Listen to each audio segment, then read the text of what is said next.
Our speaker today is Eric Kussin. He had a successful career in the NBA front office. He's worked for several other professional teams.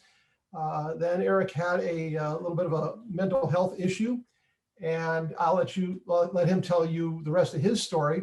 So without any further ado, turn your mics on for 1 second, and let's give a warm CCA welcome to Eric Kussin. That's one of the more unique. What's up, everyone? Thank you, Mitch. Appreciate it. So, Mitch, am I good to share my screen now? I want to make sure I'm not commandeering any. Okay, awesome. All right. So, let me all know if you guys can just give me a thumbs up. You don't have to. You don't have to. Can you see the? Can you see the presentation? Is it on there? Awesome. Thanks, Ian. Cool. All right. So, talking about mental health, right? This big topic that kind of some of us know about, some of us don't know about. We're all in the middle of this pandemic. What's going on right now? Feel like we're kind of knocked off kilter. Sports is taken away from us. So my job over the next hour plus is going to be partially to entertain you, but I'd say the bigger piece is to challenge you intellectually to think about this topic differently. And when you challenge you intellectually to then be able to think about it from a different angle, that allows you to use it as a strength moving forward and allows you to work together because you're used to being in team environments as athletes. So I show this picture up here, right? And you see people from around different areas of society, schools. I put a team out there by you to make you all feel good. Golden State Warriors, Michigan, so a college in the middle of the country, right? Servicemen and women and first responders. And you see they're all making this symbol. And I'm going to get later on in this presentation of what this symbol means, but stands for same here in sign language. Like my thumb pointed at me, my pinky pointed at all of you who are on the call. We're the same. And when it comes to mental health, you could just, I'll be able to see enough of you to tell me whether or not this is the answer. Do you feel like this is the way that we all feel when it comes to mental health, that we're all in this together like this and everyone's feeling the exact same way? Yes or no? Seeing a lot of no's. Okay. That's okay. It's the reason for this presentation. And Mitch was saying it before. Yeah, we'll do Q&A later, but I can talk. I can keep talking forever. I want you all to participate, at least some during this. It'll help break it up, but I want you all to feel a part of this presentation as we're going through. So I've done these sessions all over the country, all over the world for that matter, and they're broken down into different subgroups. Again, sometimes they're schools, sometimes they're offices. I'll dive a little bit deeper into that. But specifically, when I've met with school counselors, both on the college level and on the K through 12 level, I've asked them this question.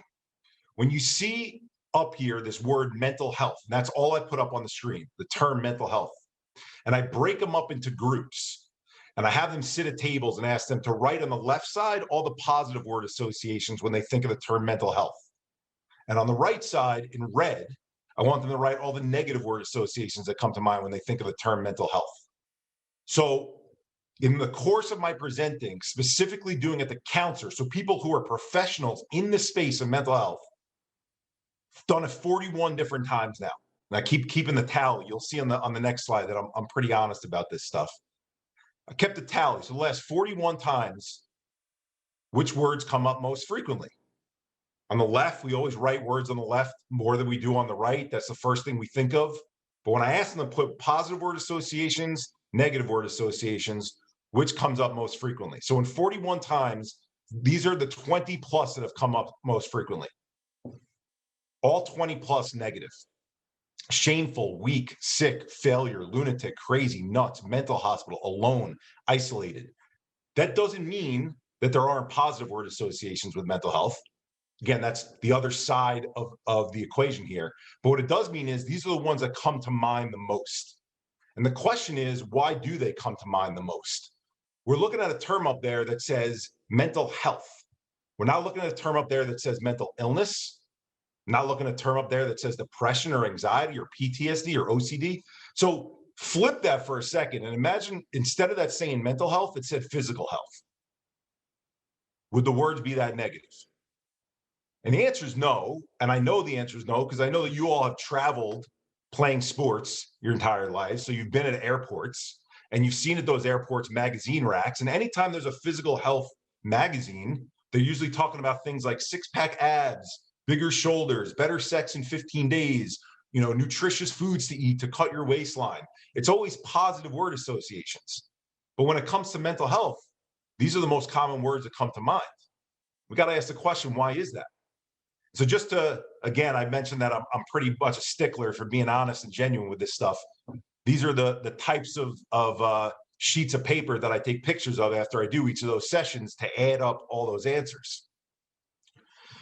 And so the way that we look at mental health is probably how I looked at it before I began my career. This is my career path, but it's also my life path. And in a little bit, I'm going to take you through a pretty detailed version of my own story that helped me start to look at mental health in a different way and think about it from a different angle, the way that our society currently looks at it. And one of the reasons why I love working with athletes on the college level is because only a walk-on, so maybe not that good, but I walked on to the Cornell basketball team. And so I understand things from the perspective of being an athlete, but also the perspective of being someone from a lived experience and going through a pretty difficult time.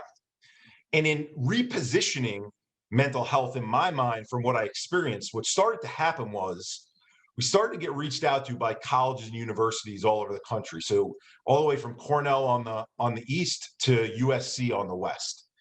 And in sharing this message in a different way than what you're going to hear about it today, than what it normally is presented to us, we then started to get reached out to by, this is where I was saying I would dive into the different categories. Well, you see on the right in purple, that's same here schools, K through 12s. In the middle there in blue, same here safe, corporate offices. I'm going, and this, I'm a humble dude who just like any one of you, we got a call the other day. We're going down to the Department of Defense in DC to present to them. There's a different way to look at this topic than what we've always been used to, what's been pounded in our head. I'm going to share what that pounded in our head looks like for so long. And then something I think you all will be excited about is we started to get sports teams and leagues that started to reach out to us and say, how do we start educating our fans about this? How do we become champions in our market so that we can help explain what mental health even is, so we can get this all in it together type of attitude going around the topic? So I'm going to ask you, you guys can unmute yourself. Don't worry about it. If people talk over each other, it's fine when I ask this question, but I'll name these people, right? So you got Kevin Love, Demi Lovato, Kate Spade, Carson Daly, Tyler Helinski. You got Kanye West in the bottom, Avicii, the DJ, Dak Prescott, Delonte West, and then Antonio Brown, okay? So here's my question for you. Anyone could unmute themselves and answer this question. These are some of, I know I don't have, let's say, Michael Phelps up there or Lady Gaga, but I wanted to give you a nice little mix of some of the different big names in our society that have been out there as it pertains to mental health. When it comes to this topic, what terms, background, descriptors have you heard related to any one of these people in the realm of mental health? What words have been associated with them and their names in terms of what they've been through? Crazy. Crazy. Great. Thank you for that. What else? You could name a specific person. You guys can name a specific person, or you could go into an individual and say, this is what I heard about this person. Drug addicts. Drug addict. Okay. What else? Give me two more. Suicidal. Suicidal. What else?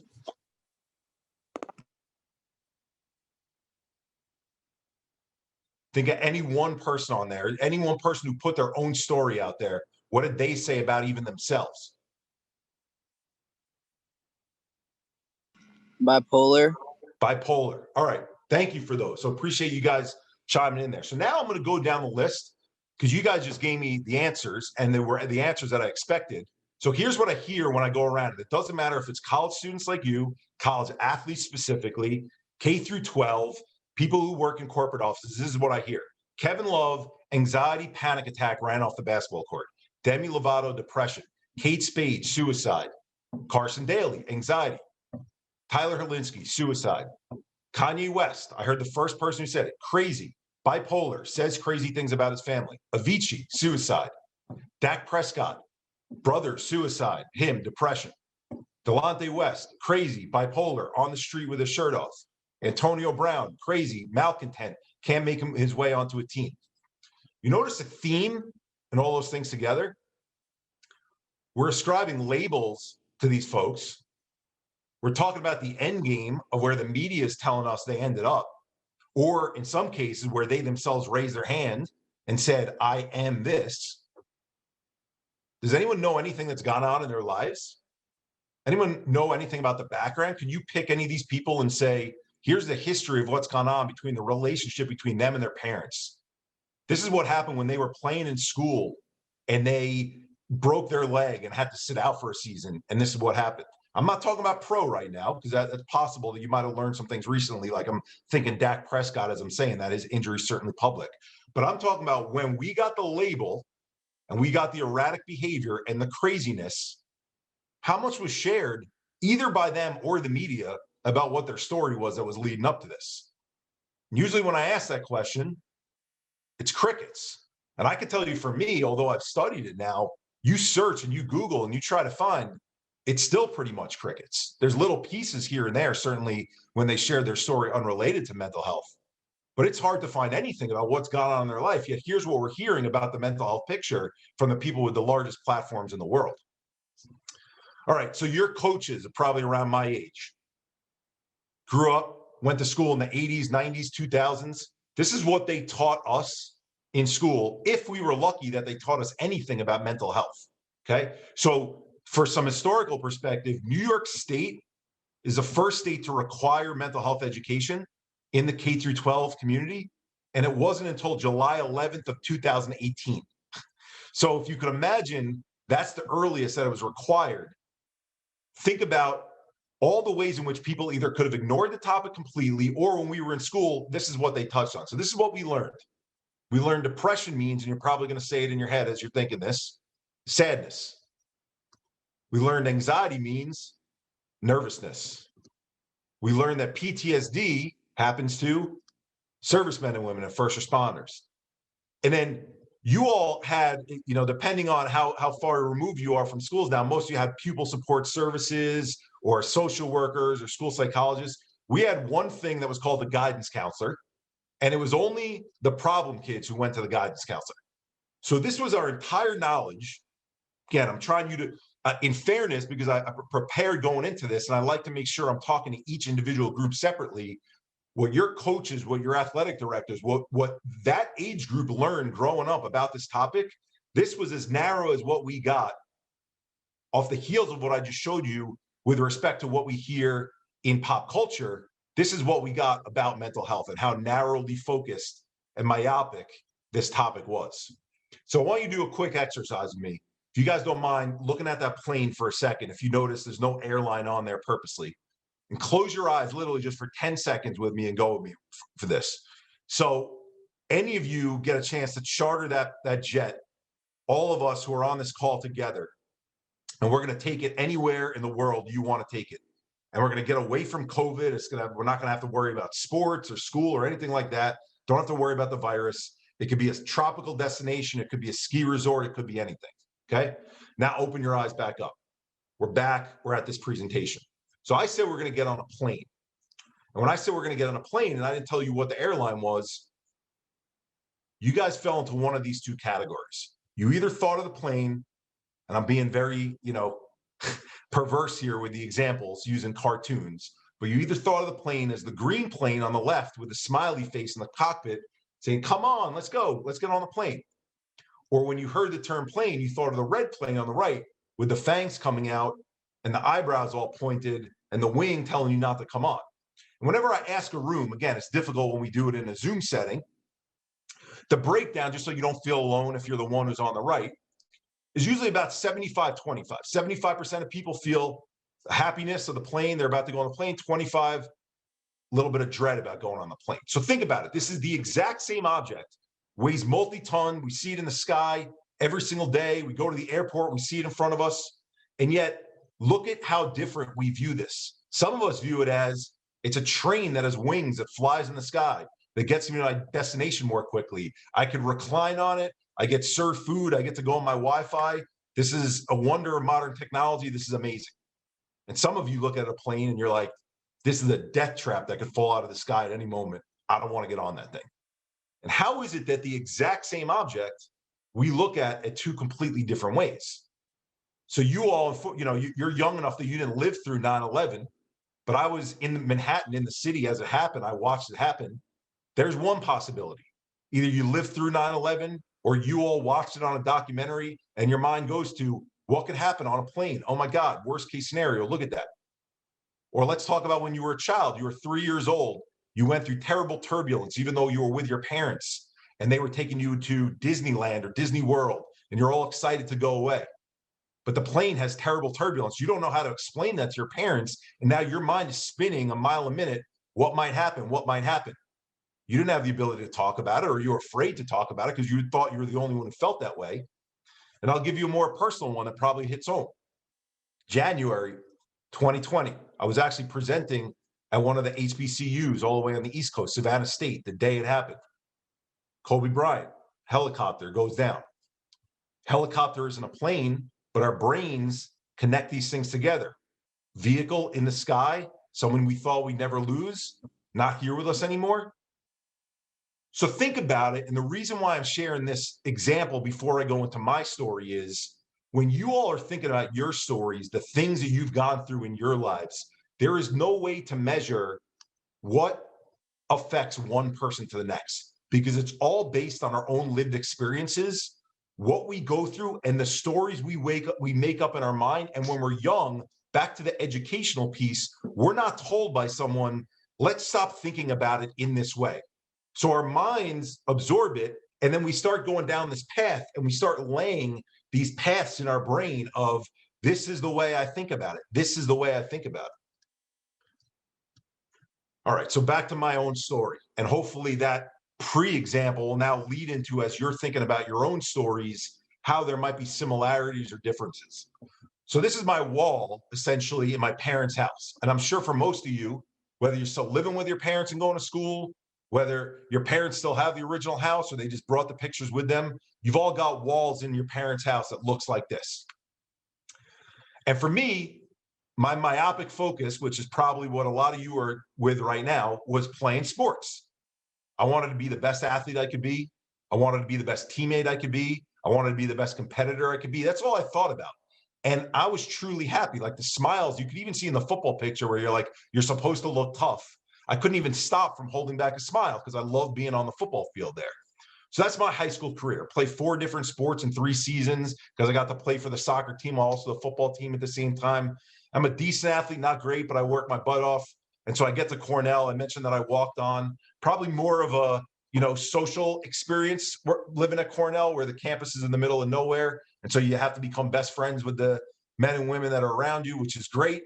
But getting a chance to walk on a team allows me to keep this excitement around sports in my life.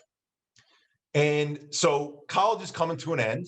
I've done a number of internships in the sports field, worked for IMG and the New York Jets. And I started applying all these places to try to stay in New York City. So I applied at Major League Baseball and NFL and NBA and NHL. Rejection. But I'm fortunate enough, I go 9 phone interviews in and I get hired by the NBA into what's called the Associates Program. So there's 16 of us starting from all different parts of the country. First meeting, first week with David Stern, right? The commissioner of the NBA before Adam Silver just now. And feel like I've fallen into my dream opportunity. This is everything I want. If you recognize some of the old time players who are in these pictures, you can look in there. There's a guy, Jay Williams, who's now, he hurt himself, but he's now a big time college sports commentator. He's in the Bulls uniform all the way on the right in that first picture. Nene Hilario, Drew Gooden, Carlos Boozer. Second picture is Stephon Marbury, and then Yao Ming next to him. And that was during the rookie sophomore game. Guy named Antoine Walker played for the Celtics next to him. So I get this opportunity to work for the NBA. I'm working with the players directly. It's this dream opportunity. Then I go to Chicago and I'm doing partial stuff for the WNBA team, helping out a little bit with the Bulls at the same time through my role at the NBA. I then finally move out to Phoenix to go work for the Suns. It's around the time when it's Amari and Nash and, Diana Taurasi. It's funny to say she was there at the time, but she's still there because she's been playing forever and she's great. Come back to New Jersey to oversee the sales and service department for the New Jersey Devils. And then I get the most recent opportunity that I had in sports, which is working for the Florida Panthers. And the ownership group there had just purchased the team, gutted out the whole business operations. Florida is not an easy place to sell sports in. So they give us the keys. This guy, Matt, who gets hired as the CEO, and then I get hired next to him, the CRO of this major professional sports team, to build this culture from scratch. And it's a dream opportunity for me. And I come down there, the picture on the left, again, I keep going back to seeing the smiles, right? Because we hear that all the time in this space. Were they smiling? I felt at the time happy. That's how I felt in that body. And so picture on the left is friends bringing their kids down to take pictures on the ice. Picture on the right was my first Halloween down there. Enough time to make a costume, so bought one out of the store. The one funny piece there is I'm walking down the street and everyone's saying that's the biggest Woody I've ever seen because I'm about 6'4". So like I shared that kind of funny stuff just because I was in this great mindset. Halloween was a couple months into my time being there. And I'm loving the day-to-day, and we're going to build this culture from scratch. Then all of a sudden, things start to change a little bit. 2015, January into February, I start to lose interest in things outside of the office. So you see each of these 4 pictures that are surrounding me. So hanging out with friends, I take it or leave it. I'm tired after work. I don't need to. Going to the gym, I'll make up for it later. I'm a little too exhausted. Even watching my teams on TV, team's not that good. I root for the Knicks. They're not that great of a team. Root for the Islanders, not that great. I don't need to watch them. That's my justification, at least at the time. Playing in leagues, rec leagues, again, too exhausted. I could do it later. The only thing that interests me and continues to interest me is my work, working for the Panthers. So now every time I present, I want to make sure I'm going back and forth between what you all experience and what you all go through and putting yourselves in my shoes. So my sport at this time, what I'm playing is my office sport, working for the Panthers. Even though all these other things go away and I can't feel them, I can't feel the excitement of them, because I can focus on my sport, working in that office, and that keeps me kind of buoyed up, I justify that those other things have gone away. And the reason why I say compared to what you're going through is your sport is your sport right now. It's what you play. And it's great when you love your sport and you're the first one in and you're the last one out. Or even right now when you're not playing and you don't have an opportunity to do it, but you're busting your butt in the gym and working out and do it. That's great. That's something that keeps you buoyed. But there's another piece to this I want you to think about, that when we have that singular focus, because that's what brings us joy, and that's what brings us joy alone, and that's what keeps us going, what are some of the potential downsides of that? So after these things start escaping me and I'm losing interest in them, I start to notice my brain starts to get foggy. So you see the cloud with the brain right there. And then feels like there's this overabundance of information in my brain, and like too much information at once, which is what you see in the picture on the right, with almost all those browsers open at once in your brain, like it would be on a computer, like it's overwhelming you. And I remember waking up one morning and I had to push myself to get out of my bed. And it felt like I was in quicksand. And I get up out of my bed and I start walking over to my closet, and it feels like I have cinder blocks on my feet. And I look in my closet and it feels like a bomb has gone off in my closet. Even though everything in my closet is organized, it feels awful. It feels like I can't think straight at this point. I remember looking at this picture of my nieces on my counter and thinking, I remember their first names, Rebecca and Kaylee, but I can't remember their middle names. Something's going on with my brain. It's failing me right now.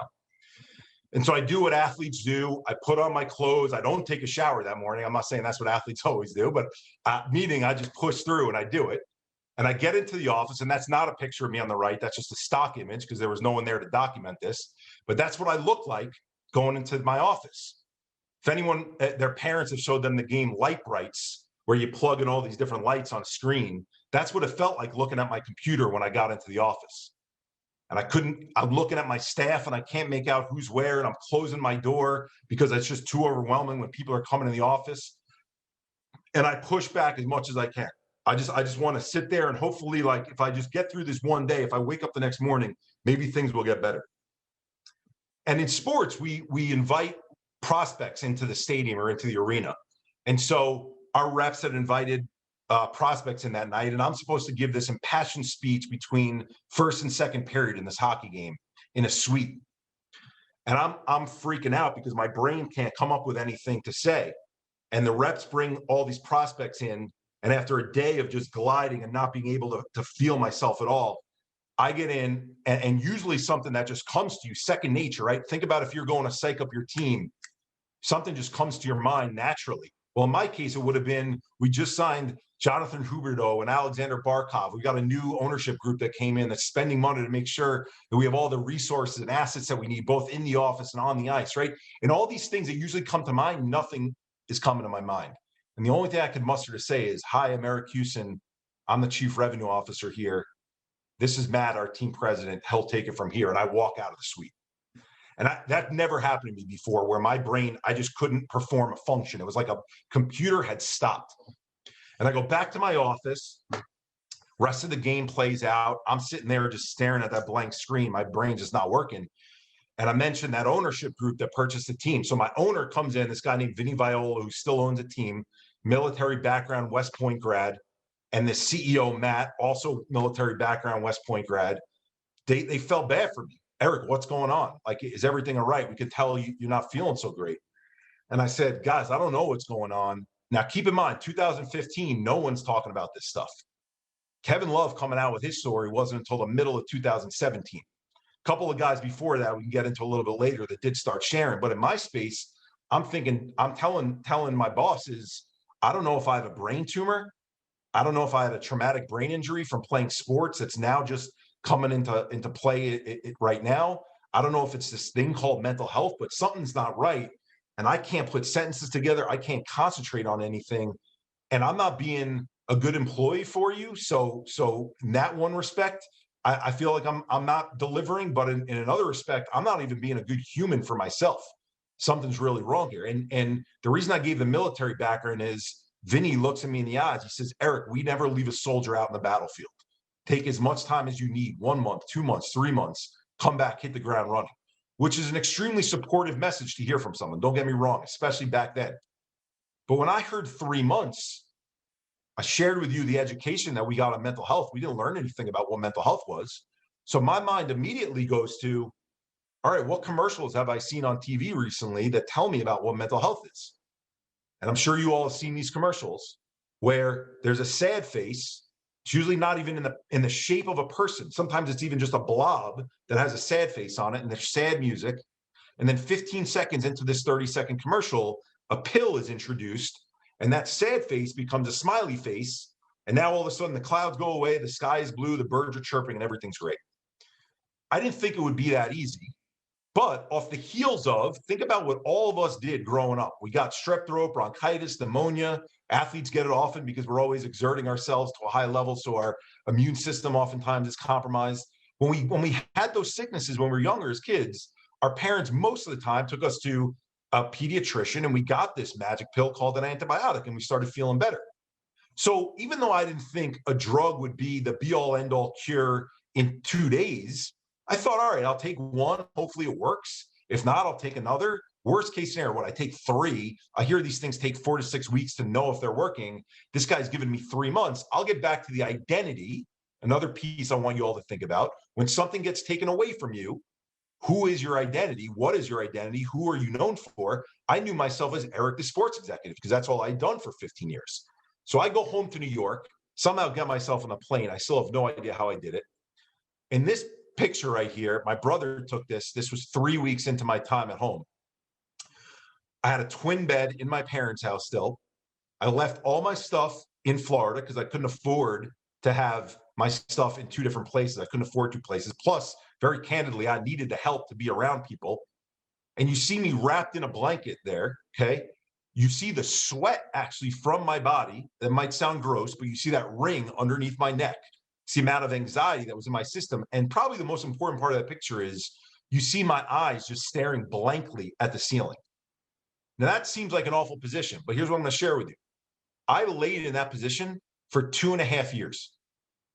The only times I ever moved for 2.5 years were when I went to doctors. And when I went to these doctors, here's what happened. Feeling like this, like the world was just flat, and I couldn't form any sentences, and I didn't watch TV. I didn't listen to the radio. I didn't answer my friends' text messages other than sometimes to just write back and say, listen, I'm still alive. And what happened was I kept seeing these psychiatrists and what's called psychopharmacologists. Now, when I share this, I want to be clear. I understand that medication works for people. It's just there's different tools that work for different people. So in my case, I'm thinking medication is going to be what I need. It's all I know of. And I want you to, in the spirit of contributing along, again, difficulty in terms of having a back and forth. Okay, think to yourself, in 2.5 years, what's the realistic number of medications someone might have tried to see if they work? So you put that number in your head. And I tried over 50 different psychotropic drug combinations during that time. None of them worked for me. So a doctor finally says, Eric, you got to try something else. We've been trying medications. There's this treatment called TMS therapy, transcranial magnetic stimulation, where they put this helmet on your head and they shoot electromagnetic waves into your brain. And the science behind it is, okay, the neurons in your brain haven't been firing. That's why you haven't been feeling well. And that's why you've dripped to this bottom place or dropped to this bottom place. We got to wake those neurons up. And you got to do this every single day. It's a 45-minute procedure. Side note, it's $350 a session. So any savings I have is gone. Not covered by insurance. And so I go in every single day like clockwork, like I would going to a practice. And I have to be hand walked into there because my brain feels so dysfunctional still at this point after 2.5 years. I tried all these different treatments. And on the 23rd day, into the 23rd night, I can't fall asleep the night of the 23rd. And it goes all the way until the sun starts rising on the morning of the 24th. And all I can remember, because it's concreted in my mind, I'm sitting on my hands. You can't see it right now, but I have my shoulders up like this, so it illustrates the point. And I'm looking at this bottle of pills on my counter. And the only thought going through my brain is swallow that bottle of pills, swallow that bottle of pills, swallow that bottle of pills. Now, important point to that message. Nothing bad situationally had happened in my life during that 2.5-year period that I felt that way. No one had passed away in my family. I didn't have a bad breakup. I wasn't cut from a team. Nothing. So where does that thought arise from? It's a question we'll get to later, but I want you to think about how did Eric's mind go to that place where this impulse message of swallow that bottle is coming to his head. Nothing bad happened. It wasn't like someone had just broken up with me, but yet that's where my mind is going. And I fortunately had what I call 7% of my brain still rational at that time to be able to say, whoa, Eric, you've been fighting, feeling like you're running a marathon, even though you're laying in this bed for the last 2.5 years, to fight off ever having a feeling like that. That's not what you want to do. Why is your brain telling you that? And I was fortunate enough to be around family at the time and asked, not many people ask for this voluntarily. I asked to be taken to a psych ward. And so I go to this psych ward and I'm admitted, skipping a lot of the details of the admission process and how miserable some of the ER process can be. But I go to their, top treatment facility place and I meet with the attending psychiatrist. I'm looking at her wall. She's got all these top doctor plaques on her wall. She's looking at my chart. She says, Eric, you've tried everything there is. Your last resort is to do shock therapy.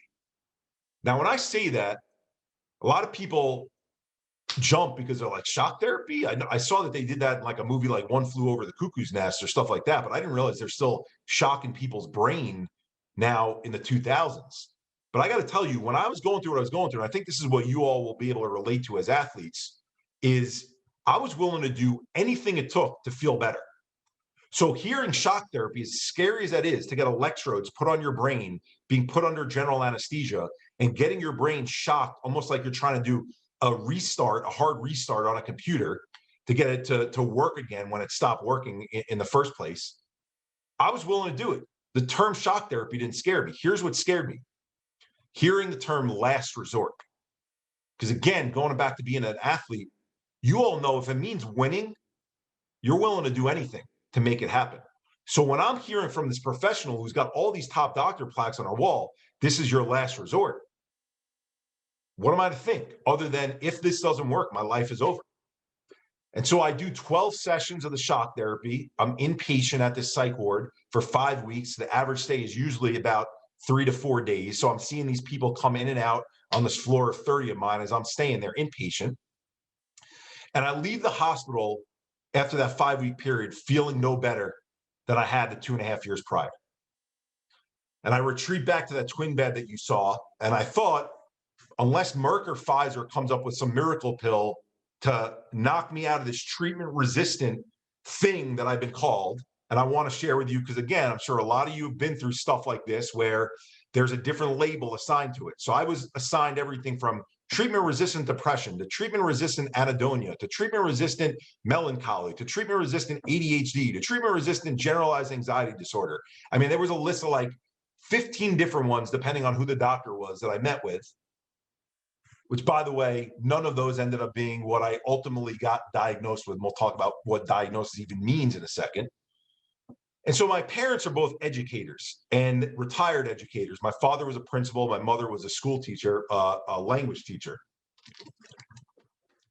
And they go to these continuing education courses all the time.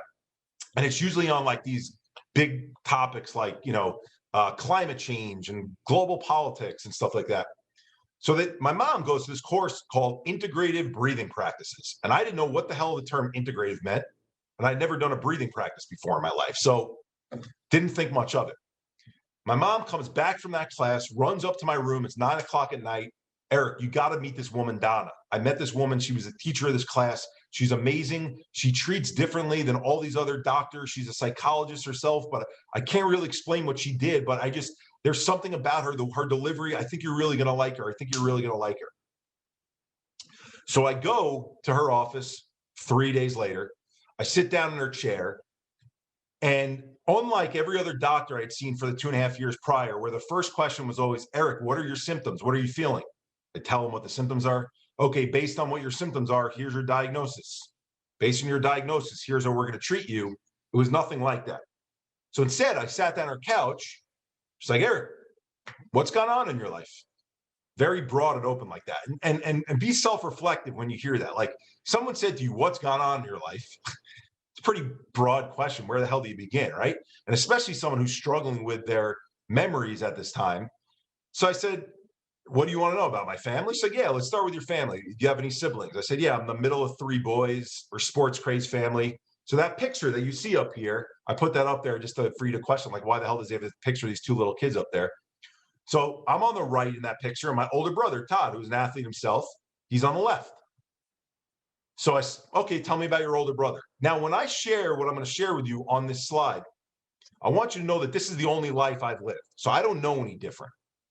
So I'd never pieced this together in terms of this is what my life was about. This woman just asking me, tell me about growing up. Tell me about your life. Tell me about childhood.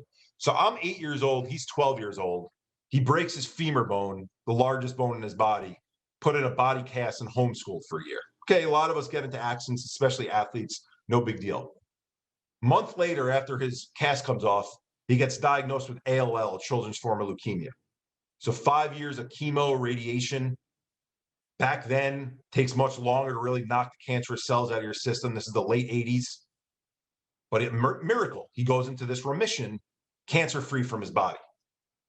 A month later, his friend had bought a used Jeep Wrangler because it was cheap with the open top and the open back. They'd just gotten their license. They're all excited to go on their way to an Islander game together. Car loses control. My brother's in the back seat, no seatbelt. He flies out of the back, lands on his head on the parkway, cracks his head open, loses partial vision in his eye, and is in ICU for a month. Heals from that, goes to college, same age you all are, feeling a pain in his knee. They do all the testing. They do sports medicine testing first to see if it's anything sports medicine related. It's not. So they do blood tests. Comes out that his cancer's returned now. Now, with his cancer returning, they want him closer to home. So he finishes up school. He gets closer to home. But they have to give him a much stronger chemo regimen to really knock this out of his system. And the chemo meds are much stronger than they were 10 years ago. So it's knocking it out of his system in a good way, but it's also hurting his healthy cells. And what happens is I get a call from my father. I'm up at school right now. My brother's back down at home getting these treatments. My father says he's got 105 fever. They're bringing him into the hospital. His body goes into what's called septic shock, falls into a coma. We meet with the neurologist. The neurologist tells us from day one, we don't know if he has any brain activity. And if he does have any brain activity, if he's going to ever wake, or he's ever going to come out of this and have any faculties about him at all. So that goes on for the first month. I'm going back and forth between school at this point. My parents are essentially living at the hospital. Second month, third month, finally, he wakes after the third month. Got his full cognitive faculties about him, but his kidneys fail from being in the septic shock for so long. Has to go on dialysis. Goes on dialysis. We all get tested to see who's the closest match. My father donates a kidney to him. I finally get that job at the NBA after my college is over. So I'm thinking more along like, okay, this was my childhood. Now I'm starting afresh with working in sports and having this dream job that I got. And that first year, 3 of my close friends that I grew up with, not an accident, just the way that life happens. They weren't in the same car, let's say, together, all passed away of heart conditions between the ages of 22 and 23. For example, one running on a treadmill and his heart just giving out. And so I share all this because what this woman, Donna, says back to me is, Eric, is there anything else that happened to you in childhood that impacted your mental health that you want to tell me about? Now, keep in mind, the years that I shared here were from 8 to 22 or 23. I'm in her office talking about this at 35. So why the hell would I think if I broke down the way that I did when I was in Florida at 35, any of these things that happened and ended 12 years prior impacted me when I'm 35 years old? It doesn't make any sense. So this doesn't add up to me. So I'm like, what do you mean impacted my mental health? These things happened to my brother. My brother was in the car. I wasn't. They happened to my friends. My friend passed away. I didn't. Here's an analogy that I think works really well with people who are around sports because it worked well with me at the time when she explained it to me. And this woman is not in sports, but she did such a great job of painting the picture.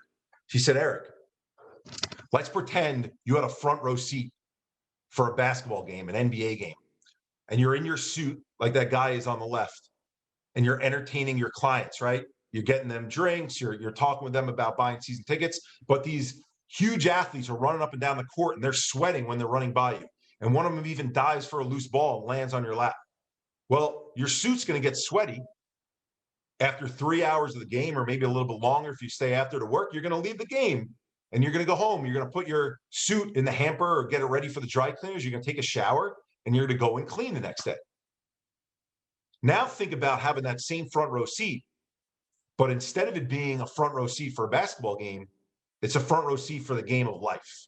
And the game of life is represented by your brother in a wrestling ring and your friends in a wrestling ring. And it's a muddy wrestling ring.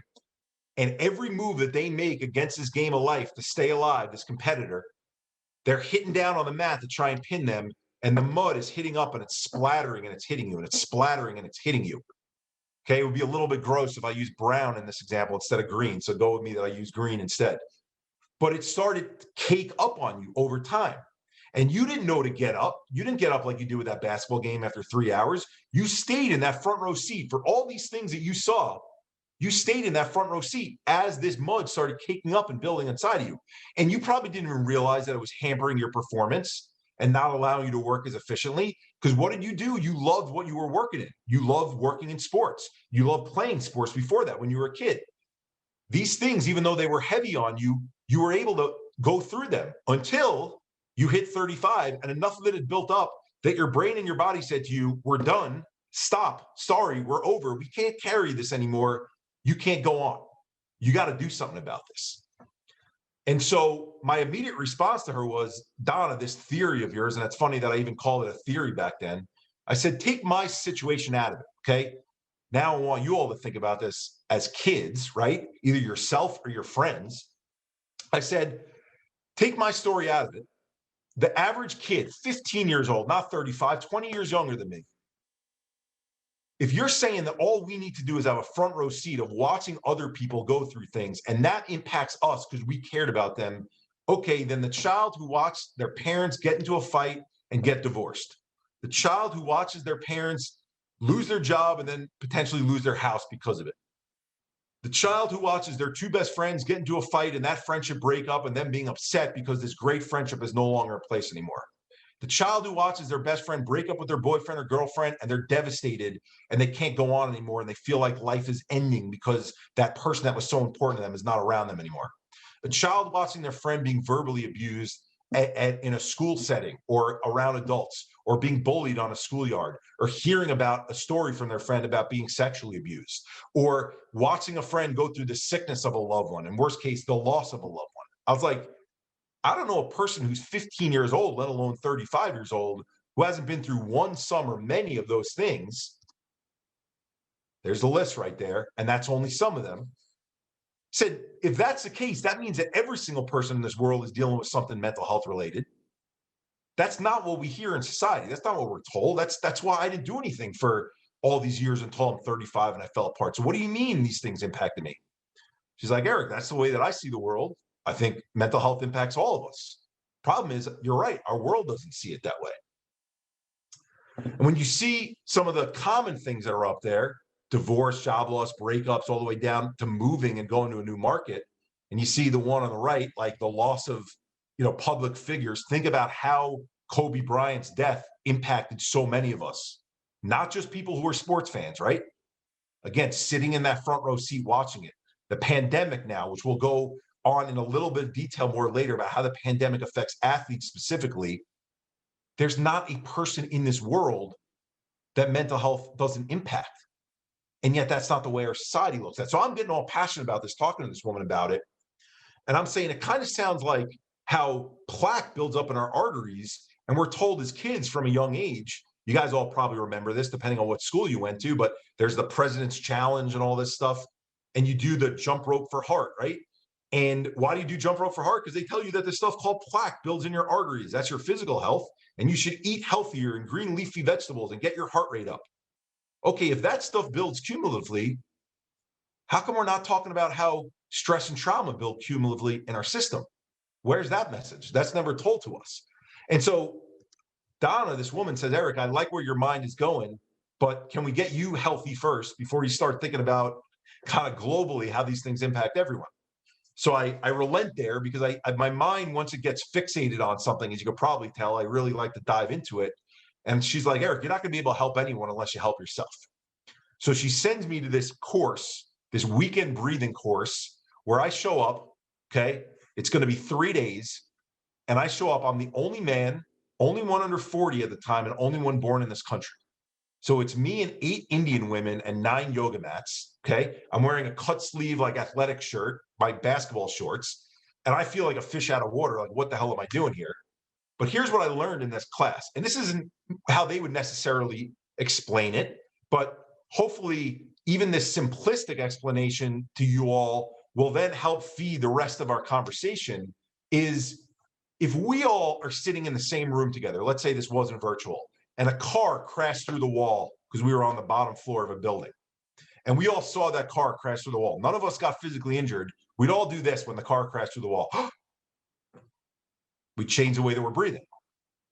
Now, when I gave you that example of all these things up here that happen to us over time, a car doesn't always crash into a wall. In fact, most cases, it doesn't crash into a wall. But verbal abuse happens all the time. We hear about sexual abuse all the time. Loss of loved ones happen all the time. Fearing what might happen with a friend happens all the time, or a loved one happens all the time. That means we're changing the way that we breathe, whether we know it or not, based on the expectations. Remember, going back to that little kid who's worried about getting on that plane because of the turbulence. How does that affect our biology? And I like getting into the science of this with athletes. I'll make a little funny side note. How the hell do we have athletes across the entire globe willing to now jump into an ice bath every single day after practice and games? We're doing a friggin' polar ice plunge every single day that hurts like hell the first time you ever at least do it. Some people get used to it. It's because we all know the science now that they tell us it drains the lactic acid out of our body. We could perform better the next day. We're willing to do it. So when you learn the science of things, you're more likely to then do things because you understand how they actually work in your body. So there's a nerve that goes from our brain stem all the way down into our stomach. It's the largest nerve in our body. It's called the vagus nerve. Well, guess what happens? When you stop breathing the right way, going all the way back to the cavemen and cavewomen back in the day when the woolly mammoth came to the fire and we're running or we're fighting for our lives, okay? We're breathing differently than we normally would. So that's sending messages when we're breathing normally. That's why the vagus nerve is there to the rest of the nerves in our body, to all the cells in our body. Holy shit, excuse my language, something bad might be happening or something bad is happening. You do that enough times over time, that's a cumulative buildup.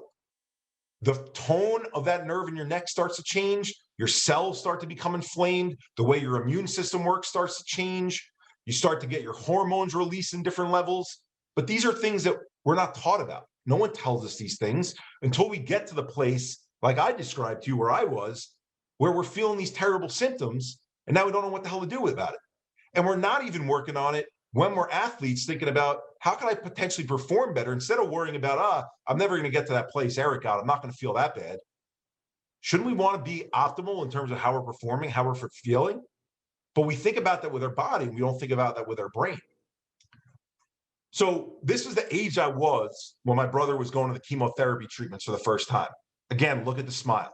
Again, look at the trophies. These are all this. I don't share this slide because I had more trophies when I was younger than someone else who might be watching it. I shared it because it's probably what your, hutches, if they call it back in the day, in your rooms look like. I see the paneling on my wall there, or these, you're going through life and you're loving things because you're this athlete. You're able to put your nose to the ground. And so it feels like maybe at the time for some of us, we're not affected. For others, we'll talk about what it does feel like being affected. But the point here is we're all affected in some way.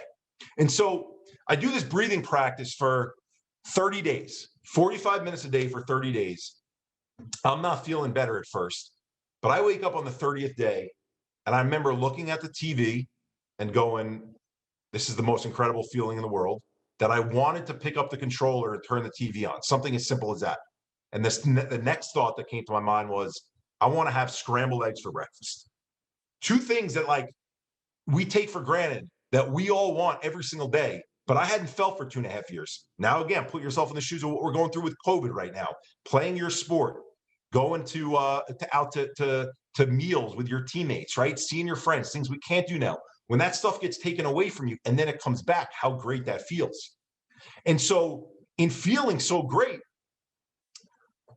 I decide, okay, I'm not back to where I want to be in terms of my emotions, but at least cognitively, I'm getting myself back. So about 3 weeks after waking up from that, I mentioned that Kevin Love shared his story towards the second half of 2017. Just before that, I didn't know how the hell to share my story because he had never put it out there that way. No one in sports had. I didn't have Instagram. I didn't have Twitter. So I'm like, I'm just going to write my story in a Word document. The one social media channel that I had was LinkedIn. And so there were no character limits at LinkedIn at the time. And I needed to tell people who I'd worked with before and had in this network of, let's say, it wasn't that large at the time, 2,000 people that you stay in touch with that you'd met through the sports world, where the hell I've been for the last 2.5 years. So I write up this long thing, hoping that it'll help people, just generally, don't know what that means. And I put my cell phone number at the top because my friends all say, you kind of been dead to the world for the last 2.5 years. People do things on video right now. They don't really write things anymore. I like longer form communication, so that's how I put it out there. And I put it on LinkedIn, and in 3 days, it gets shared over 150,000 times. And I get over 400 calls because of my telephone number being in there from as far as China. And here's the big epiphany for me in all this.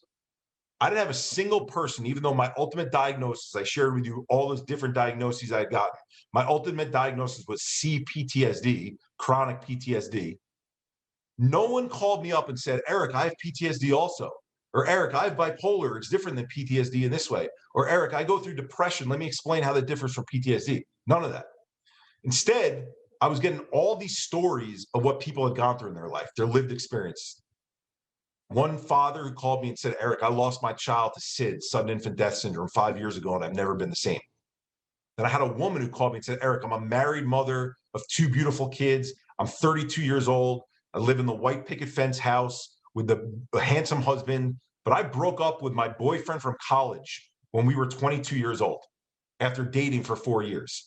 And when I broke up with him, I had this pit in my stomach. And even though I've met my soulmate and I now have these 2 kids, that pit in my stomach from knowing that I was changing the course of both of our lives when I was 22, I've never been able to get that out of my feeling in my body. I don't know what to do about that. And that's when it dawned on me after hearing these stories one after the other and spending 2 weeks getting back and calling all these people, is that the common thread that ties us together, not as athletes, but as humans, is that we all go through challenging life events. It's not that we all have disorder. It's not that we all have labels. It's not that we all fit into a box. There's not a single person who hasn't dealt with stuff in their life. And that stuff impacts our mental health. And we don't talk about those things. So I became obsessed. Okay, fine. You know, we don't get educated on those things. What about the organizations that talk about mental health?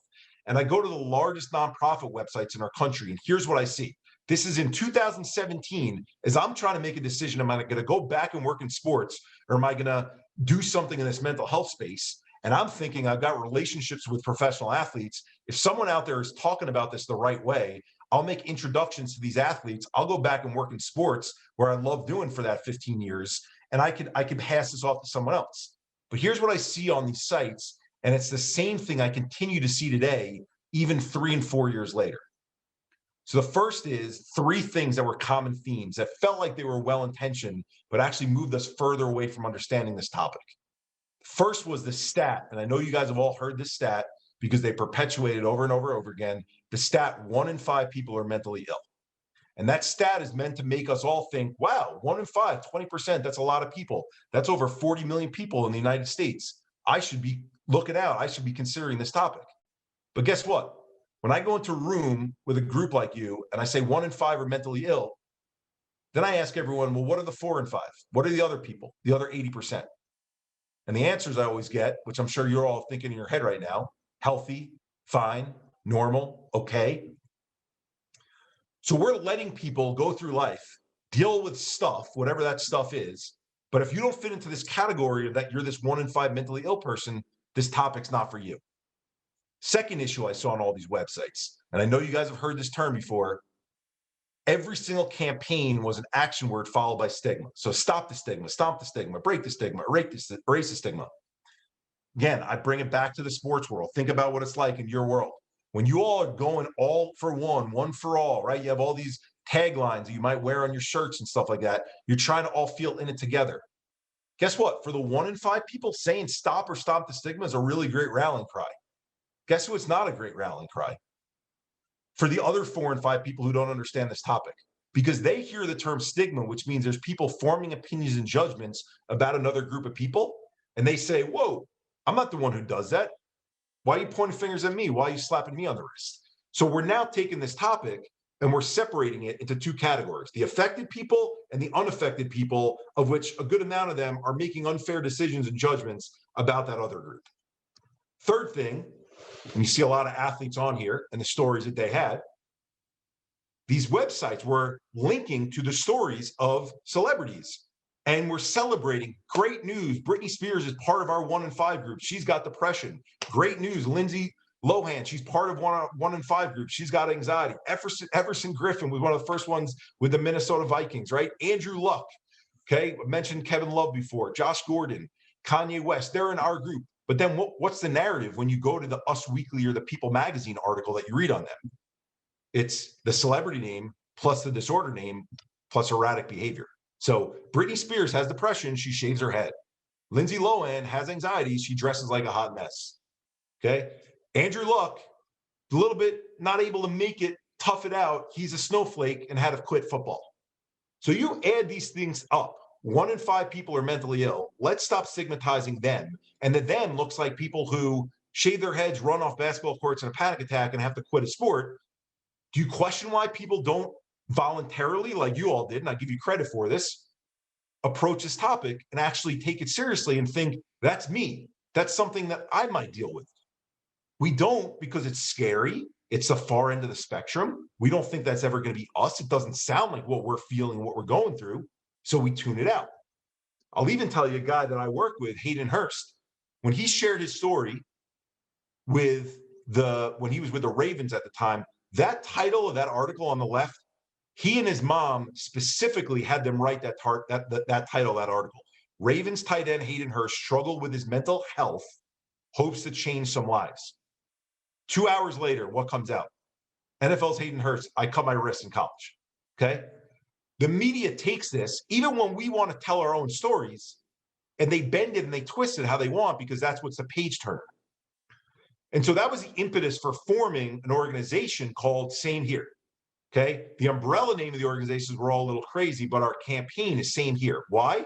Because instead of saying stop the stigma, there's two different groups, our goal was to say, based on our stories, every single one of us on this planet, we've all faced challenges that have impacted us. And the more important thing is to share the details of what we've been through, the breakups, the divorces, all the things that we mentioned earlier, because those are things that happen to all of us, than to talk about, I'm Kevin Love, I have anxiety and a panic attack, and I ran off the basketball court. There's so much more to what mental health is, and we're leaving it just by the label, and that's leaving everyone out of the equation. So part of that same here was forming this alliance of many of them being professional athletes here. I made this slide in terms of the people that we work with, more athlete focused. So you see Hayden Hurst up there. You see Amani McGee Stafford. You guys might know her brother. She played in the WNBA, but her brother's Jamal McGee, who's played over on the West Coast a good amount. The guy in the middle is Robin Lerner, who plays goalie now for the Golden Knights. I'm going to give you a story on him in a second. Or Shamika Holtzclaw, probably known as the best female basketball player of all time, at least in college when she played for Tennessee. Amanda Beard in the bottom left, probably known as one of the most decorated female swimmers for the U.S. of all time. Funny one in the middle I always mention is Kobayashi, the guy who eats more hot dogs than anyone in 60 seconds, if you guys have seen all the Nathan's hot dog eating contests. And so what started to happen is, in talking about this concept of mental health in a different way, about owning it and saying, yeah, same here. Like, who doesn't go through stuff? Brands and organizations started to pick up on what we were doing. Robin Lerner reaches out and says, I like what you're doing. I want to wear that hashtag on my helmet, which he does now. You see the picture to the right of his helmet, wears it on his pads now as well with the Golden Knights. We get teams in sports start reaching out saying they want to do collaborations. The picture in the top with Ben Affleck, we had Warner Brothers reach out that they wanted to have us have athletes do screenings with their movies before it was actually officially released, because the character in the way back for Ben was not about getting carried off the court in this Hollywood style. That the way back was him winning a championship as a coach. The way back for him instead was he had gone through all these awful experiences in life and then finally going to get help and working on it. And you see that extend to, you guys can look up some of these people when I mentioned the one on the bottom left, but youth athletes who send us pictures of them incorporating the hashtag onto their own gear. The one on the bottom left, so player from Maryland, guy named Ty Johnson. Okay, I'm a Jets fan, and I didn't even know he was on the Jets at the time. Gets traded from Detroit to the Jets, and the NFL has a campaign, My Cleats, My Cause. Ty tags us on his Instagram posts, his Instagram stories, that has created cleats with our company's logo on them. And the reason I'm sharing that, again, this stuff isn't shared to pat it on the back. It's to say, stopping the stigma and saying that stuff doesn't happen by us raising our hands and saying, stop the stigma. It happens by us taking ownership of the fact of, I'm a human being and I go through shit just like everyone else does. And that makes me me, and that makes you you, but it makes us all part of the same team and part of the same group. And the opposite of that is what we've lived through in terms of what's been hammered into our mind for so long, that mental health is the 2 Ds, disorder and diagnosis, PTSD, OCD, depression, anxiety. Here's really what mental health is. So when I said that the athletes get shared all these far into the spectrum, do you think it'd be interesting if an athlete had a story that said, I'm hurting, I'm foggy, I'm numb, I'm exhausted, I'm stressed, I'm struggling, I'm unhappy? These are the terms that are associated with how we feel when our mental health starts to get impacted. But because those aren't page turners, that's not what people talk about. That's not what's normalized. So instead, we get caught in thinking of mental health as there's mental illness, them in this tiny little circle over here. That's the 1 in 5. And then there's mental well-being, which is us. We're in the yellow circle. And by the way, I thought I was in the yellow circle also for those 35 years. Instead, this is the reality of what mental health is. And this is what we use in schools all over the country, all over the world now, is a scale. Because you all can feel anywhere on the scale. Even if you have a diagnosable mental illness, you're going to fluctuate up and down on this every single day of your life, every week of your life, every month of your life. And that's okay. You being in the sinking part for days, even at a time, that doesn't mean that you're bad, that you're an awful person, that you're damaged. It means you've been through stuff. And then what do we do, which we'll get into in a second, when we've been through stuff? And if we all can accept that we all fluctuate up and down in this, from thriving, gliding, surviving, fluctuating, struggling, sinking, guess what? even when we've been through the downtimes, the reason why you see that superhero on the left that's got a P on its chest, and usually when I am able to do open sessions, I say, what's the greatest superpower that we all have as humans, both men and women? Since it's a P, people, you can imagine, come up with some pretty creative responses to that. But the word is perspective. We end up going through all these things that make us go to the right on that scale. But when we go through them, like what we're going through with the pandemic right now, and as difficult as this shit is that we're going through, and I'll dive into that, guess what? The perspective that you all are going to gain for what you're going through right now, it probably feels awful.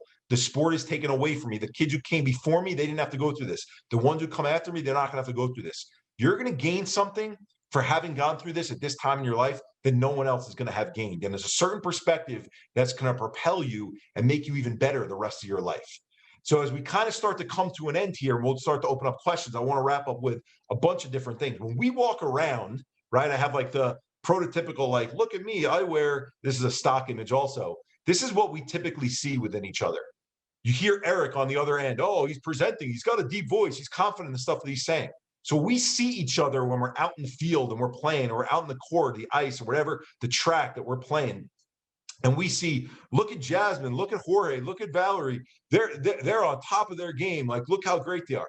We see the top of a Jenga puzzle. You guys have all played the game of Jenga or seen those large Jenga games. Here's what exists underneath the top of that Jenga puzzle. It's all the stuff that's been taken out from underneath us. The fights, people passing away, the failures in school or not making teams, the sicknesses that friends and family have gone through, the divorces.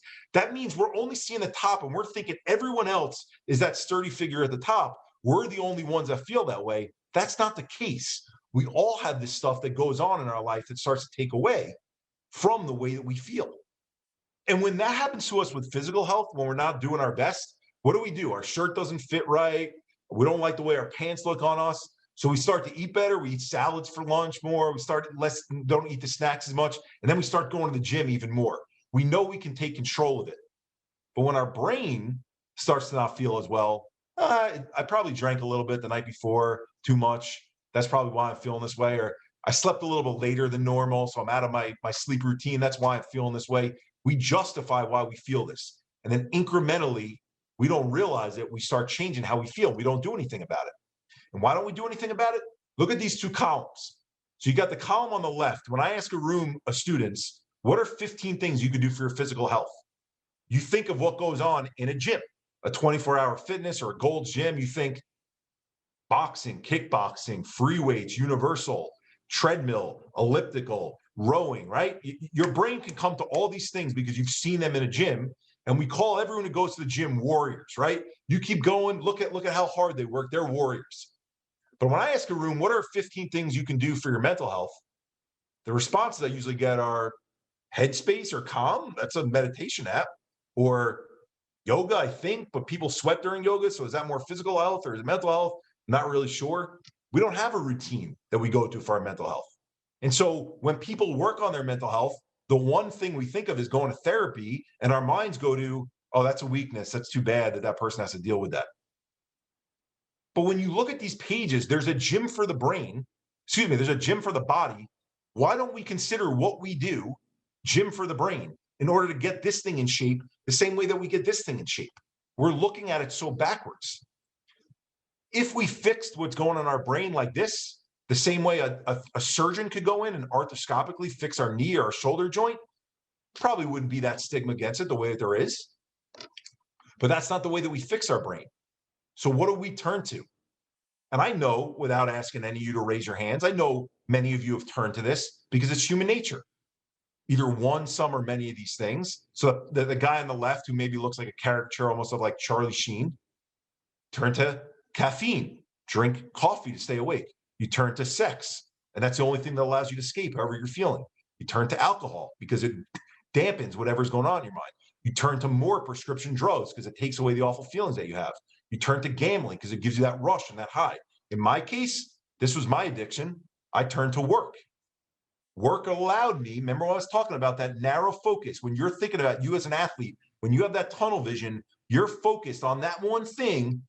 That allows you to escape what else is going on. But what else is building at the same time?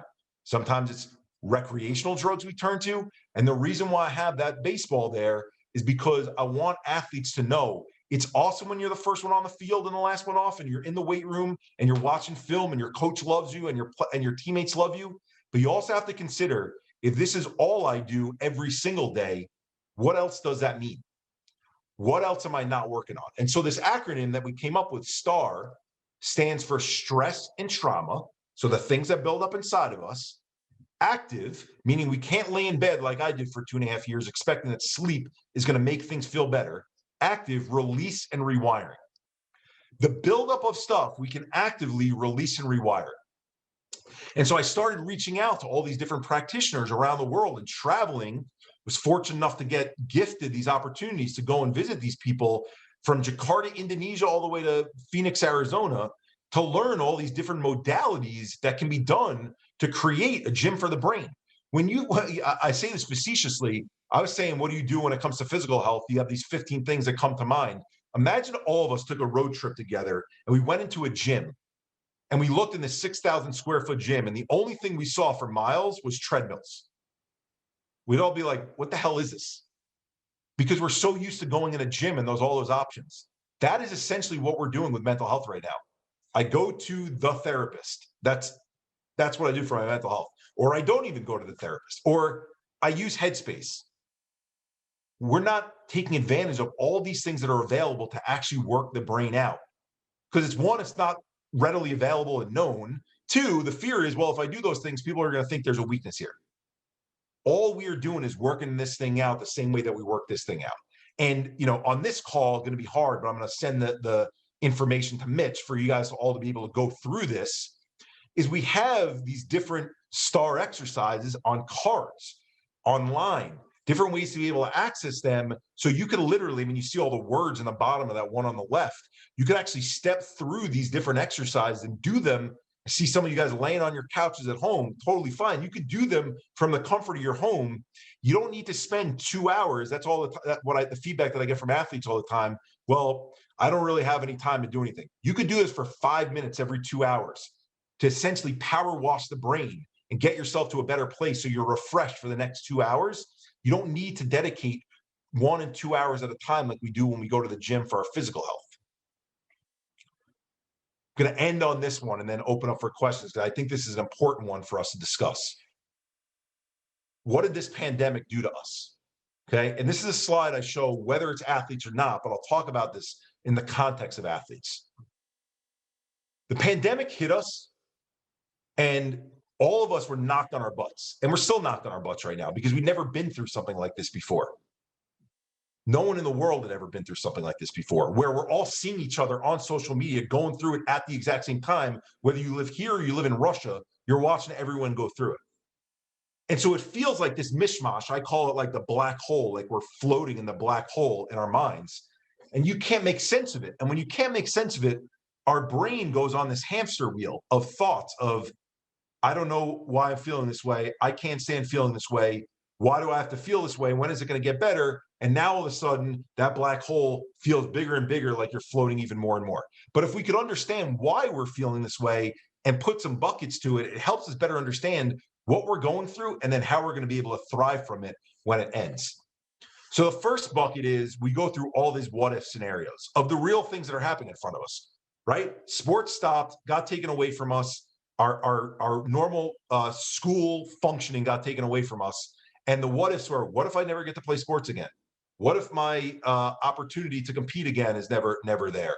What if a family member gets sick? What if a friend gets sick, right? So we start to spin. What's that?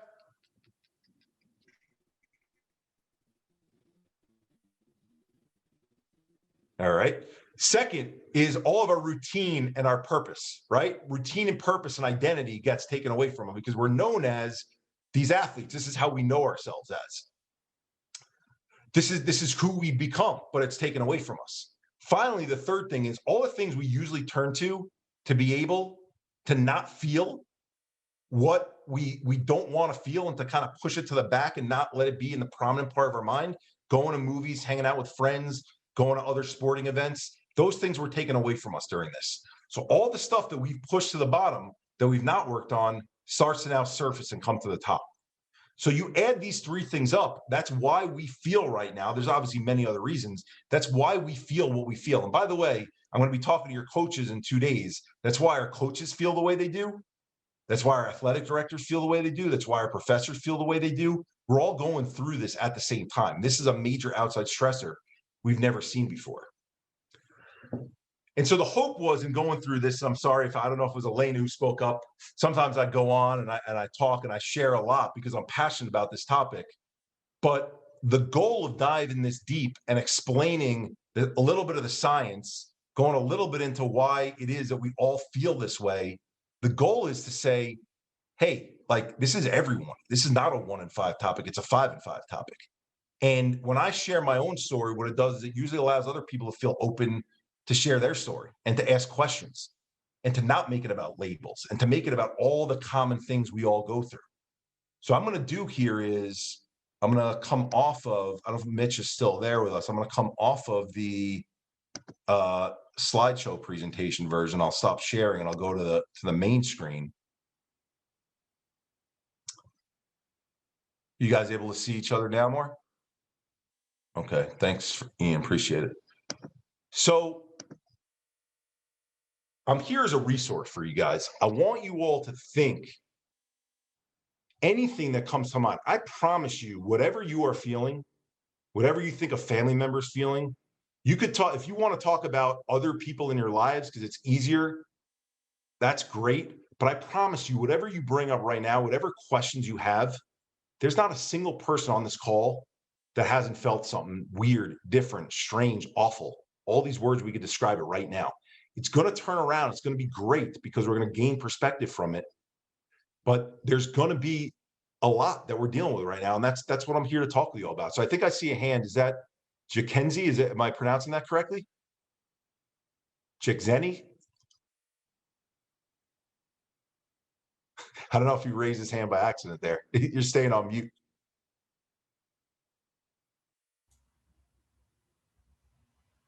Oh, okay. Took the hand down. So Mitch. Yes, sir. You there? Okay. I'm here. All right. So you tell me how you want to, I don't know if you had some questions that came in before, or we want to just make this open forum, but totally open on whatever. I know we've gone long, but if they're able to stay, I'm able to stay. So you guys tell me. Sure. Yeah. So obviously, if anybody has a question, feel free to chime in. We did, I'll be honest with you. Eric and I talked a couple of days ago, and I told him what I was feeling, that that I snap at the silliest things. I drop an ice cube on the ground. The dumb things are what's making me mad. And I started to try and think after talking to him, why is it? Well, obviously it's because we're not doing, you, me, your coaches, we're not doing what we want to be doing right now, which is playing sports or administering sports or coaching sports, things like that. Then you've got all this craziness. I mean, I don't know how many of you watched the trial today, but you've got that rehashing of the craziness that's gone on in our country, and you just start feeling the stress and everything. And so Eric was kind of talking me down a little bit from where I was at. So when he says that we all have our life experiences going on, that's for damn sure. So if anybody has any questions for him right now, feel free just to unmute yourself and ask him. If it's something that you feel better dealing with privately, Eric can tell you how to do all that as well. And the chat feature is there too. If you guys want to type something into the chat feature to ask a question. I think there's even with these Zooms, you can write them directly to me, and I can just read them generally without giving names out.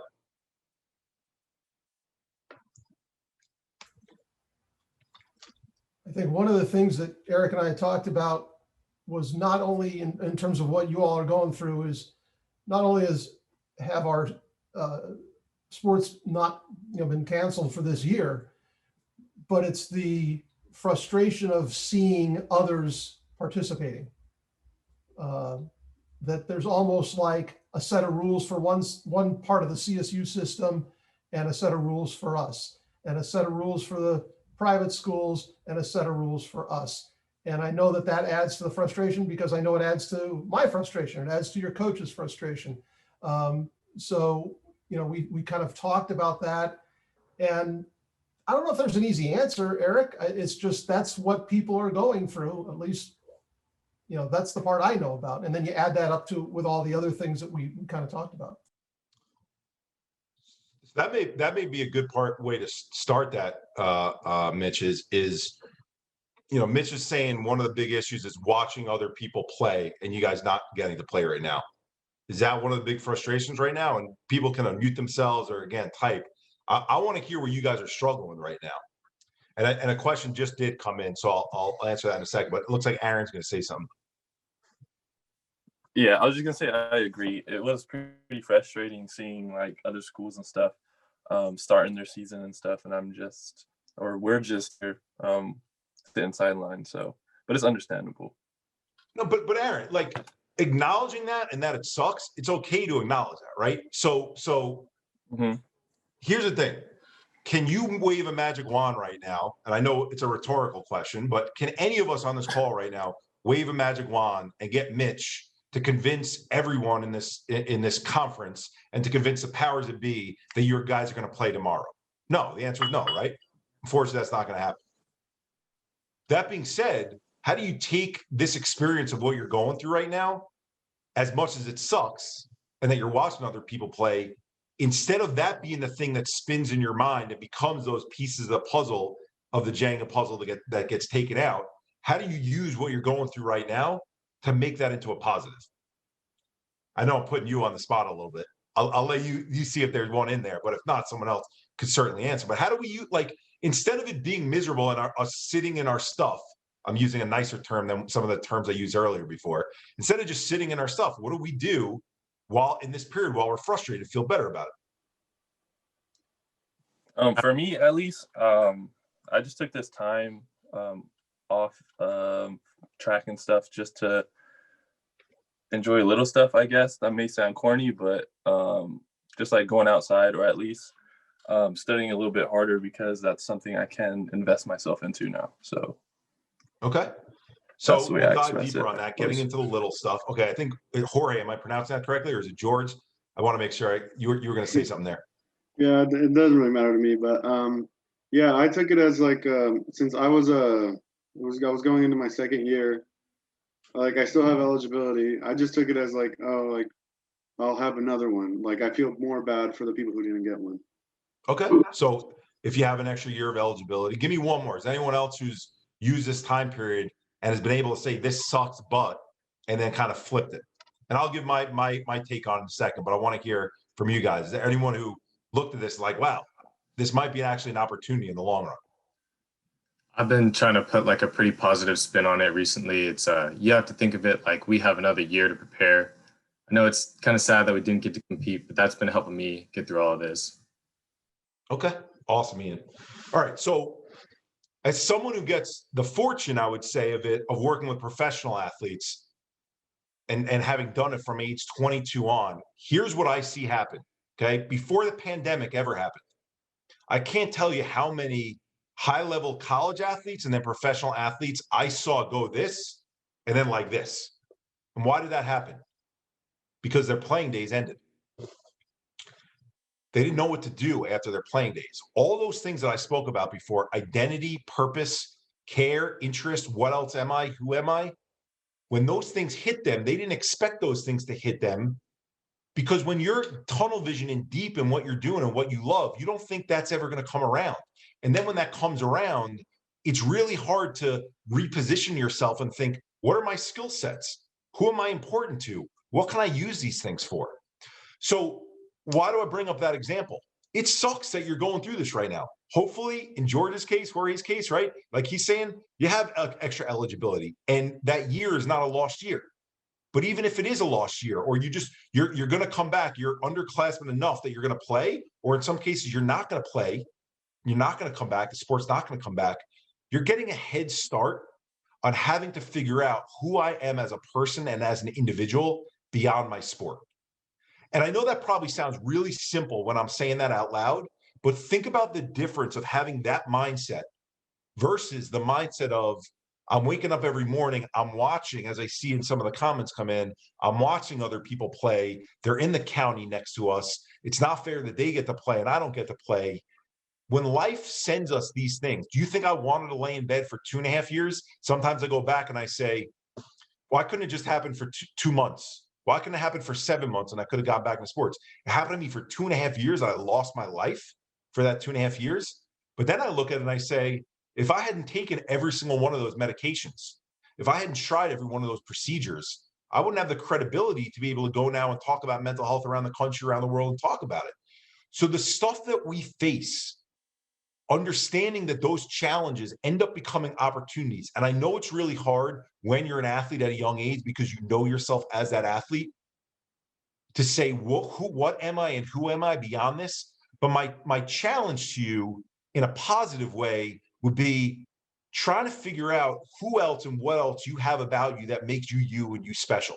Because you're going to reach this point at some point in your life anyway. Okay. Later, Ian. See you in a bit. You're going to have to leave this point at some point in your life anyway. The fact that you're getting this opportunity now, take advantage of this opportunity, and instead of allowing it to spin in your mind, allow to use it to say who else and what else is available for me and how else can I develop other skills and other interests outside of this. All right, Mitch, one came in. I'm going to read from the chat. It says, how does social media tie into mental health as well? What are your thoughts on how social media and mental health come together? I know a lot of people struggle with staying focused with more social media and less time on the field. Awesome question. Okay. Everyone, what I should say everyone, the majority of the conversations that happen around social media and mental health usually go something like this. Look at that Instagram model. Look at how great they look in that, bathing suit, right? Man or woman. Real people don't look like that. That's really bad that there's comparisons. That's hurting people, right? That's one of the negative side effects of social media.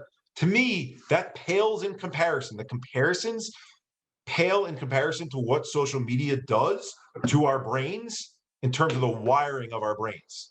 Okay? You guys are too young to remember this. Mitch and I can talk about this. Before there were cell phones, before there was social media, we would have to dial up into an AOL that said, ring, ring, ring, ring, ring, and then you've got mail. And you maybe had one email from someone because someone else also had the ability to dial up on the phone and read their email and be able to communicate with one another. Why am I using that example? Life was slower back then. It's not that we didn't put a lot on our plates to fill up our time, but what we didn't have was this constant ringing of a bell, ringing of a bell, ringing of a bell, okay?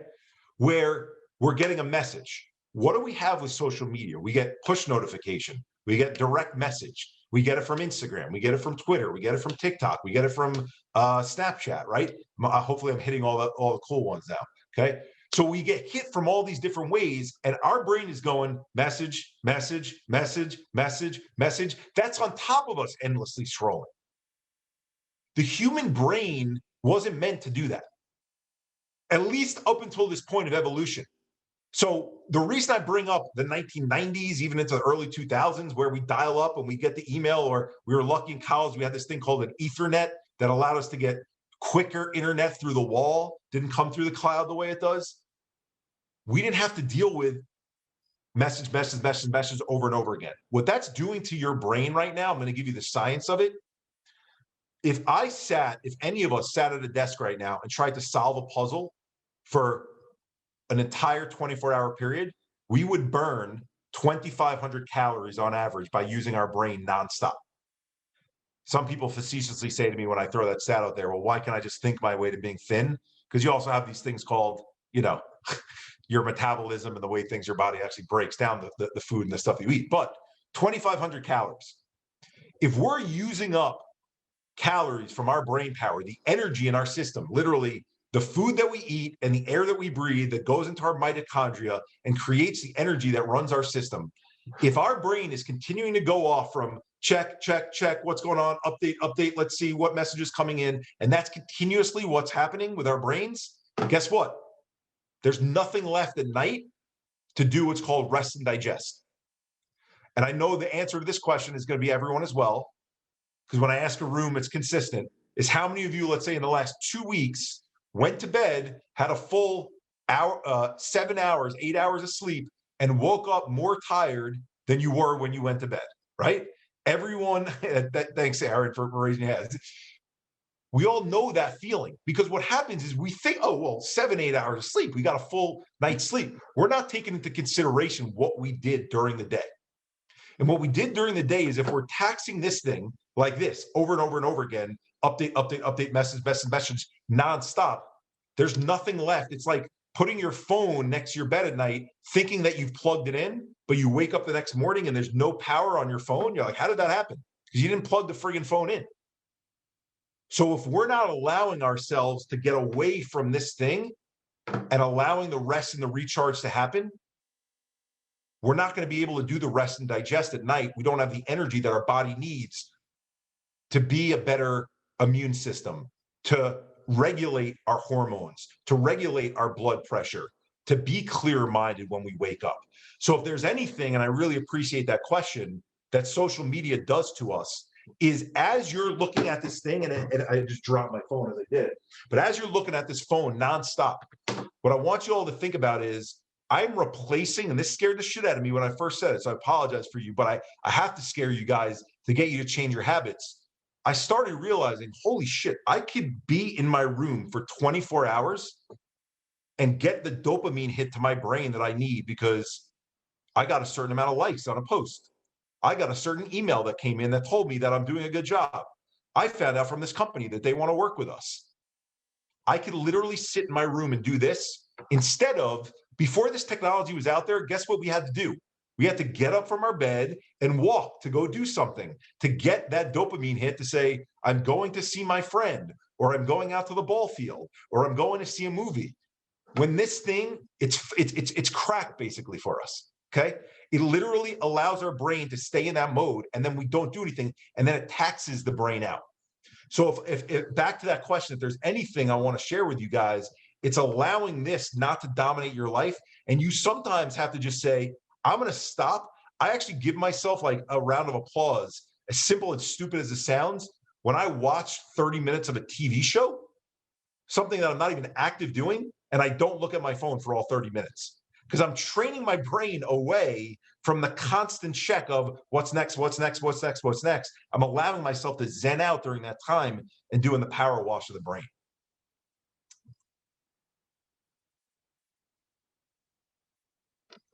Anyone else question-wise? I can't tell what you're getting privately, but are there any other questions? I know we've gone on for a while here, so I don't want to. One thing about Eric is he's never at a loss for words. That's what. For better or for worse, but.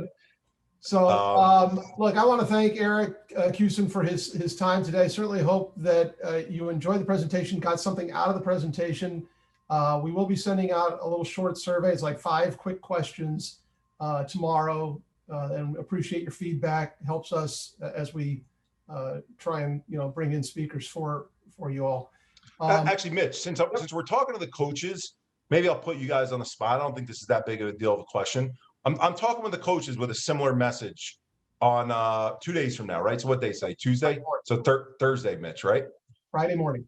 Friday. Okay. I'm getting my days mixed up. If you wanted your coaches to either know something or you have a question for your coaches, again, you could type it or you could say it right now. I am going to put you on the spot because I want at least one of you guys to answer. What would you either want your coaches to know about this space, or what would you want your coaches to be presented to about, so that they can learn something relative to how you all feel, how they communicate, all that stuff? And I promise whatever's said here stays on here, but you could write it to me as well, because I could tell you some things that I would love my coaches to have known.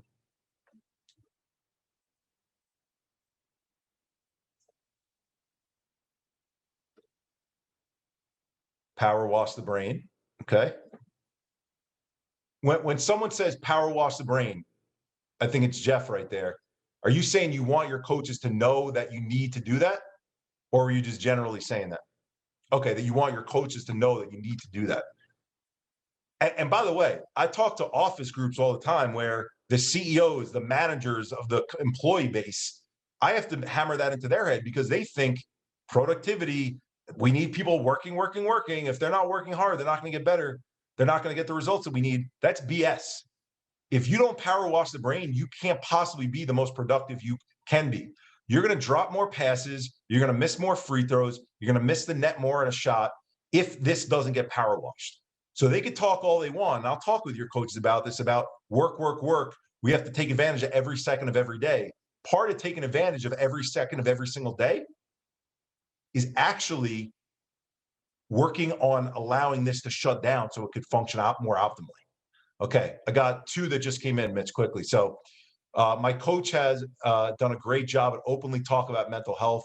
I've had coaches in the past that just wanted us to push through. I'm so glad someone said that. So I think that's important to create safe space for athletes. I'll mention two other terms that I hear coaches say all the time. Push through is one.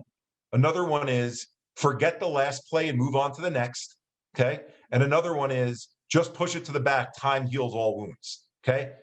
Coaches are conditioned to say that because their coaches have told them that for years. And while those things are true in the microcosm of a game, they're not true in that thing I was calling the game of life. And so coaches need to understand that just because you were able to compartmentalize while you were on the court, the field, or the ice, to be able to get through that 60 minutes of that game or however long it is, that doesn't mean that that thing doesn't still live inside of you, and that doesn't need to be addressed. So thank you for bringing that up, Mitch. Let's make sure when we do the session in 2 days, that's one of the topics that we address. All right. Mental health days for athletes. Understand we need some space during our red days. So appreciate that, right? So I don't know if you guys all saw the story, but if you want to Google a story, Liz Cambridge is the name, WNBA player, a year and a half ago in the Players Tribune, wrote an article about how, why do we have DNP, did not play, low ankle sprain? Why do we have DNP Achilles tendon and we don't have DNP mental health? Unbelievable, right? They think that athletes are going to take advantage of that on the professional side of things. Oh, they're going to drag it. They're not going to play. An athlete's a pretty competitive MFer, excuse my language, okay? You guys want to be out there. You want to play. Most people do not just want to take advantage of taking days off and pushing towards that. So you saw that happen with Liz Cambridge. Then, you know, you saw what happened with Kyrie Irving, right? Where, oh, well, he's just going to his sister's, you know, his sister's party. He only cares about partying. No one's taken into consideration what that guy's going through. I'm not saying it was the best optics for him to go to a party and to be seen there, but I could tell you damn well, my family twisted my arm to go to things when I was laying in that bed. It's your niece's birthday. How can you not show up and just give FaceTime for a little bit, right? We're judging people who are, oh, well, they're able to do that, so they must be able to do this. No, running as a point guard and running a team of 4 other teammates with you, especially in their case in front of thousands of fans, but you guys in front of whoever, the pressures of what you're doing, that's not an easy thing to do. Just because you were able to go to class that day doesn't mean you're able to perform all the things that you're able to do in sports. Our coaches need to know that. Again, there's a middle ground. I'm not going to, you know, promise a panacea that okay, you guys have unlimited mental health days, but there's a middle ground that I think we can come to there. By the way, also 6 different states now have laws that school districts are allowed to, parents are allowed to call in and say that their kids need to take the day off for mental health. They don't have extra days to take off, but at least the classification of the day is mental health, which I think will move us a long way towards the normalization that this thing cannot feel right just the same way the body cannot feel right. Okay, we got one other question here, Mitch, I'll go into. So I feel like knowing the extent of how mental illness affects us mentally and physically, like you said before, sometimes it is even hard to get out of bed certain days. I think if coaches understand mental illness more, it might help a team dynamic. Absolutely. And in the coaches understanding it more, thank you for sharing that, coaches need to understand the signs. And the reason I share those pictures, and I'll share them with them, of it smiles sometimes.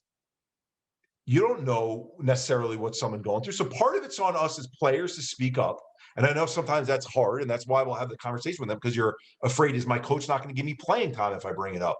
Are they going to take it out of me if I bring it up? All those things come into play. But Mitch, maybe something that we'll talk about, that scale that I shared earlier, that's something we're now using between players and coaches all the time. whether it's up on a board or we have an app that actually does it, that allows players and coaches to communicate with one another. Because once you normalize that this is how I'm feeling today, and that everyone on this team might be feeling that one place on that scale on any given day, week, month, year, that now opens up the conversation where the coach is no longer like, okay, you're either in the category of you're the sick person who your mind's not working, or you're healthy and fine and everything's great. They'll see that, okay, it fluctuates up and down. I need to talk to, I'm just picking up a name here, Carly. And, you know, I got to make sure that I got to check in because she wrote me, she's fluctuating the last couple of days. That's okay for us to discuss it. So the openness, absolutely. But with the coaches learning about it, coaches need to know this is a cumulative thing. It's also hurting your players' productivity. It's hurting your team's productivity if we don't address it. I think those are all good ideas, and I think the coaches are in for an earful on on Friday. If they hang up on me, Mitch, then I'll know I didn't reach them. But we'll work our best in terms of what the you know, for everyone on the call. The good news is, you know, whether it's like from Providence in the Big East to, you know, mentioning USC or, you know, Boise State, we usually, when we do these sessions, we have them separate with the players, separate with the coaches. So I encourage you guys. I didn't share this. The one that I'm most active on is Instagram. So it's at @samehere_global. If you want to reach out and you got questions about stuff, your own stuff or stuff with your coaches, Mitch, I don't know, I'm not good with the chat while I'm talking, but if you're able to write that, it's just at the @ sign @samehere_global. That's a way that you guys can reach out to me individually if you have questions. But I talk with coaches all the time. And one of the scariest things, I won't tell you which athletic director it was, and I'm using some French as I say this again. I did the session with the athletes. They had 800 athletes at their school. And he goes, Eric, that's the message our coaches need to hear. I want you to talk to our coaches tomorrow, and I want you to fucking give it to them, right? And I was like, okay, I understand. But, you know, look, that's the place that we're at right now in 2021. We're dealing with this, where this topic is kind of like, you know, it's not everyone knows the importance of it. So it's this moving target. So it's on us, it's on Mitch and I to get that message across to them. So as you're thinking of more things, please reach out, DM, send a message to Mitch. We'll make sure it's part of those presentations. All right, guys, I appreciate you hanging in there. I know this was a long one, but I think it's so important, and I hope you got something from it. Reminder, our next speaker is in a couple of weeks on February 24th. His name is Art Cox, and he is going to be talking about job searching, career planning, things like that. Something that, especially in the age of COVID, is very difficult. So we'll be sending out the registration information about that as well. So Eric, thank you again. Thank you all for joining us. Please mask up, stay safe, and we'll see you soon. Thanks, Eric. Thank you all. Thanks, everyone.